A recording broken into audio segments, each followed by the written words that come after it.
Okay. For some reason the camera didn't want to start recording.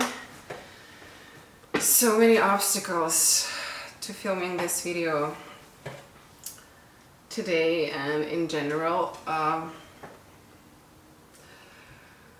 was sick for a week, so yeah, I didn't really want to record a video where I'm all sniffly, plus I didn't really feel all that well. And just now, first of all, my camera was out of battery, and then it wouldn't turn on with the remote. I don't know. Ooh, but nonetheless, I made it here, and I'm back. As I was pouring some hot water into this one. Pizza! My cat is being an asshole. Hey! Shh!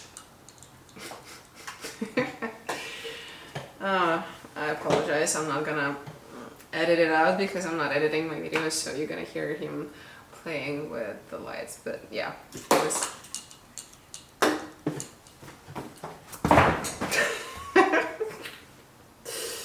asshole.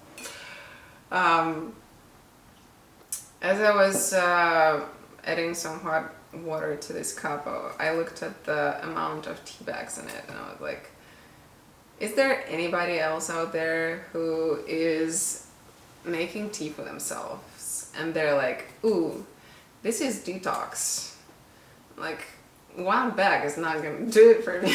I probably need two. And then I'm like, but I also need to chill. So I added a third tea bag, which is peppermint, so that I would relax and properly detoxify at the same time. That made me laugh so hard. What's been going on?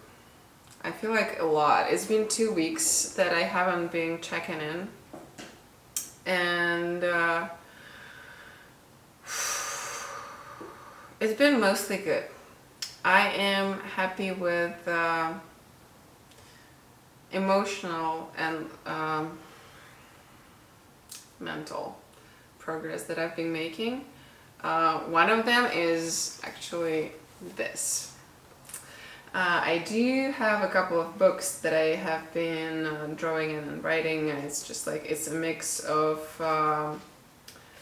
art and text, which is like also not typed obviously, but written in a form that is part of the drawing. And I started doing this when I first got on my antidepressants. So that book was called Artist on Antidepressants, and it's like art, bracket ist, bracket closes, on antidepressants. So it's like both art and artist on antidepressants. That was the first one, and then came Fuck Indeed, and that was a book about me going through my divorce and separation and my soul-wrecking breakup with a person that I love as a person, but not unfortunately as a man. Just like I was losing a friend and a dream of white picket fence and things like that, family. And why was it called Fuck Indeed? Because a lot of the times on the pages I would finish the things that I was writing with the word fuck, because everything was so intense in my life at that moment. So that was Fuck Indeed. And then I found a lover after 3 years of 3 years of sexless marriage. I found a lover that I enjoyed quite a bit, and that book is called, let me show you, I'm actually gonna show you, because I'm not gonna say fuck that many times, although I have have been saying fuck that many times. And my cat is just like being an asshole in every possible way.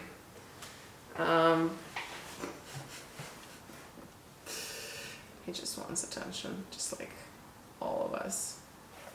We're being assholes when we want attention and we're not getting it. Am I right? Tell me you're not like that. I am like that.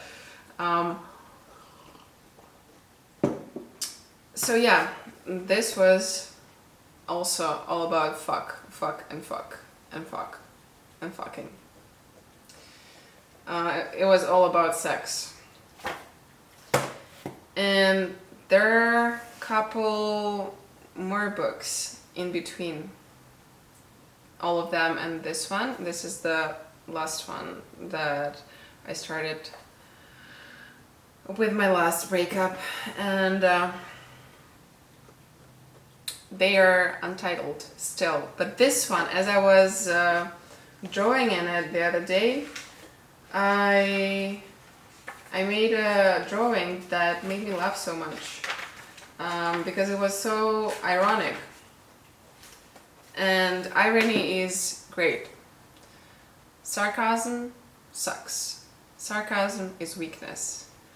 Irony is strength.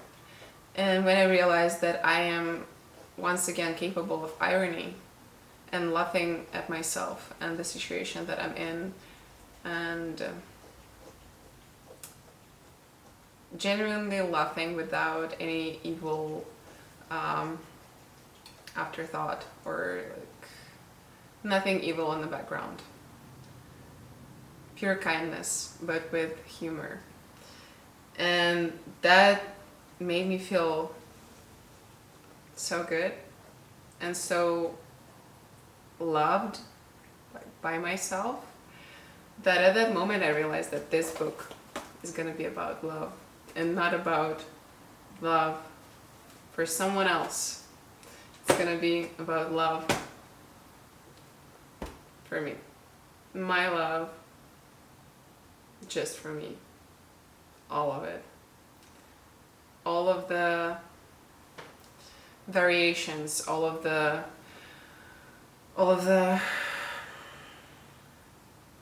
forms that love can take. Yeah, basically self-love. And I've also been exploring the concept of self-love this past 2 weeks, and it has changed, not like drastically changed, but some of the concepts have sunken in finally, and those were very important concepts. Mainly that love and self-love is not what is popular to talk about right now. It's not taking a bath. It's not putting on a face mask. It's not laying in bed for hours when you need to do things. It's a lot of things, but as Jordan Peterson would say in his book 12 Rules for Life, and I agree with it, at least with this second rule, is treat yourself as someone that you're responsible for helping. Basically, put on the oxygen mask on yourself first.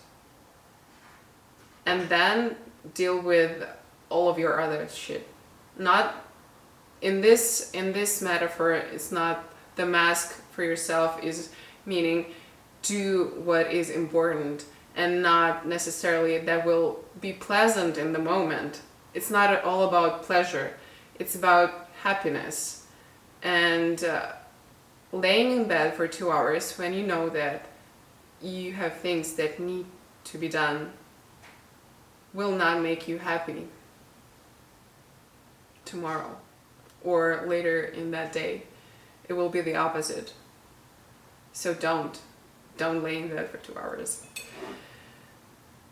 And that comes with responsibility, and responsibility can be the hardest fucking pill to swallow, but it is the miracle cure for every single problem that you might have in your life.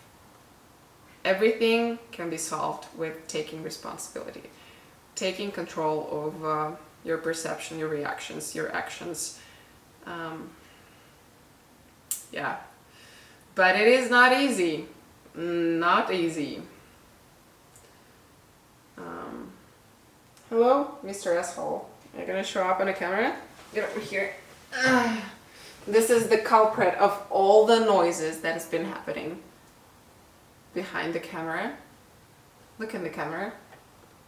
This is a mugshot of an asshole. You wanted attention, you got it. You got on the internet. And you got some kisses. Okay, now I can go. Yeah.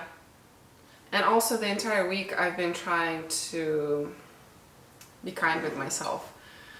And also not too kind. You know, it is when you're still trying to figure out your footing in life and everything is new to you. It's kind of trial and error. You can try to be a little bit gentle or a little bit gentler on yourself. You can try being a little bit tougher and see where your balance lays. Oh my god, I just sounded like a lies. I promise I'm not a Cali girl, although I do live in California, so maybe it's been growing on me, I don't know. Yeah, but what I was saying is I haven't been feeling very well, and it has been hard to do things and not do things, because in first it was hard to not do things because I had all that pressure that I put on myself, and it was hard to do things because I was physically ill and I was not feeling good, and that lasted for an entire week. Week before that I started doing, one of the things that I wanted to share is I highly recommend Ali Abdaal's 30-day productivity challenge, and I started it at the beginning of the year and I am still doing it. I think I'm on my day 12, so this is 12th, January 12th. Hello, do you want more attention? I'm gonna give it to you. I'm gonna kiss you more.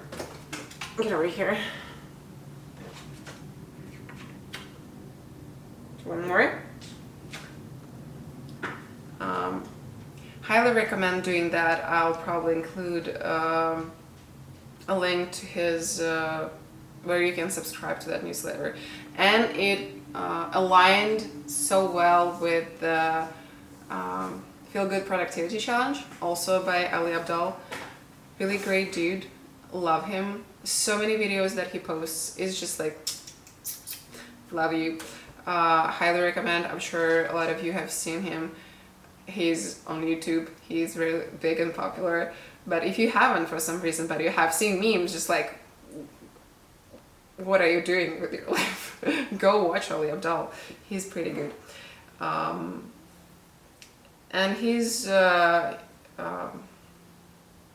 this productivity challenge and the book and some of his videos have been helping me a lot to straighten my head a little bit more.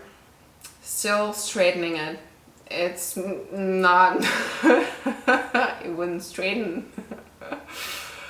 But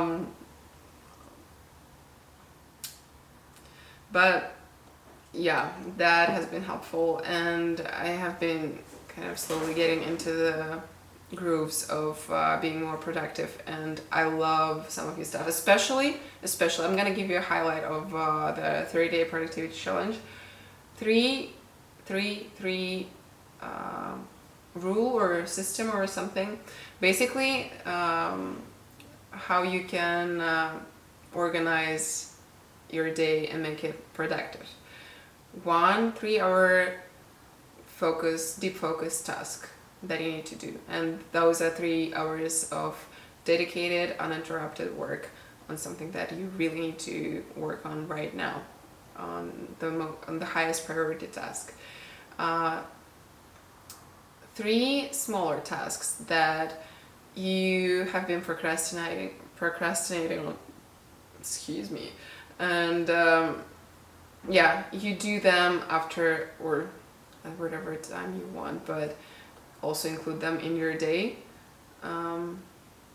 And 3 maintenance tasks that you do to maintain, like for example, your surroundings, or you clean up your calendar, you write down the tasks and plan for the next day.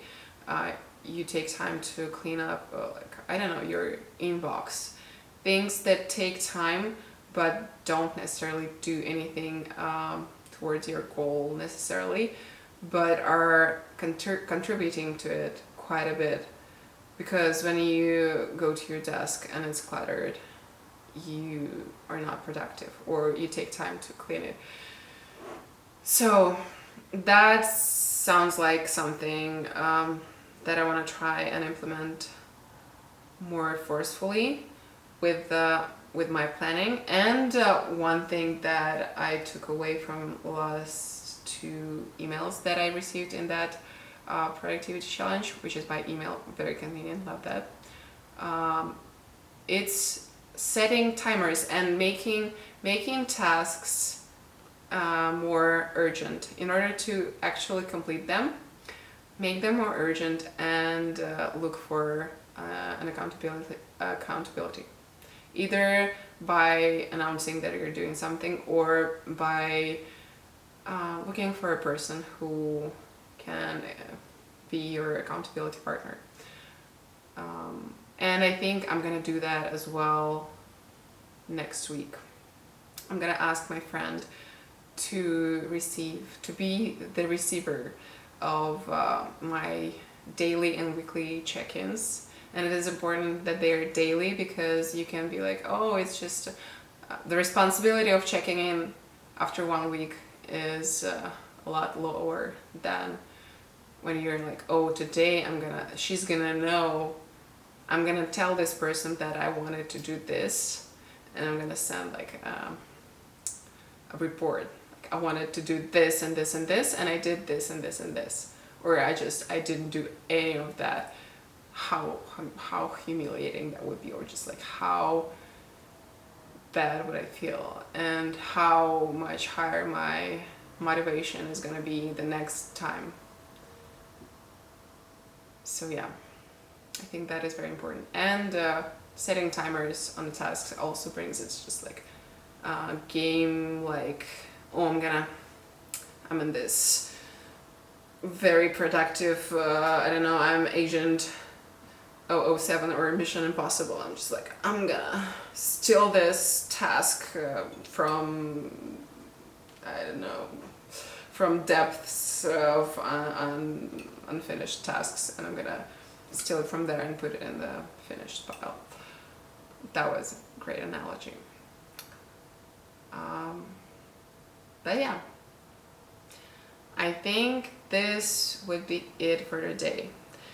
I still think that these videos are not probably something of great value, and more of a also accountability and checking in, but I'm still gonna keep doing them. Maybe it will still inspire someone to do something. I don't know, let me know if it inspired you to do something, or if you've managed to watch it till this moment. If you did, well, cheers. This is cheers to you. I'm gonna drink some tea for you. So detoxifying. I'm so much less toxic right now. Oh yeah, I do need this a little bit more. Okay. Bye.